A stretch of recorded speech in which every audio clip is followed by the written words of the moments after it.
Hello everyone. You are watching a segment of the countdown program from December 4, 2023. Today is Monday. See all of our programs on Patreon. And thanks to everyone who is becoming our patrons right now. I'll talk about the themes of the postscript later, but now about the main thing. When Russian devils squeal about peace, they begin to arm themselves at an accelerated pace. Yes, such that weapons manufacturers cannot keep up with demand. That's what you are, the hunger of war. The main reason is a basic labor shortage and problems with the supply of materials due to the war. It may seem paradoxical, but despite the strong demand for weapons, revenues of defense industry companies decreased by 3% in 2022 compared to 2021. There are no data for 2023 yet. However, global arms revenues are projected to rise over the next few years due to backlogs of orders and an increase in new contracts. In addition, the world was rocked by events in Ukraine and the Middle East. The Kremlin and the conditional Russians continue to undermine the stability of civilization gained in the 20th century after World War II. Revanchism in post-Soviet Russia is seen as the main threat in the future. Retired American General Ben Hodges said in an interview that the United States has increased the production of weapons and ammunition fourfold, but this is still not enough. And to increase it we need political will. Meanwhile, Ben Hodges believes that Ukraine itself should produce ammunition. Quote, "Let's be honest, what has Ukraine been doing since 2014?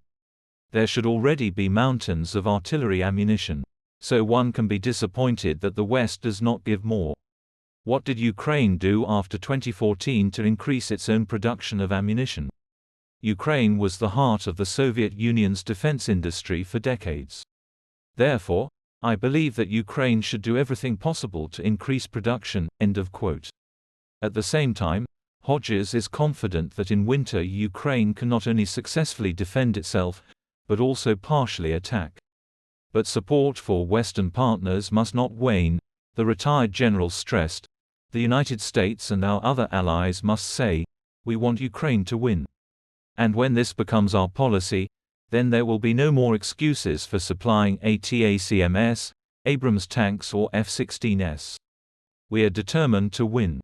This is what we must do. End of quote. Given the growing tensions, the United States will present a draft national defense industrial strategy for the first time in history. Become our patrons right now and look further in this program.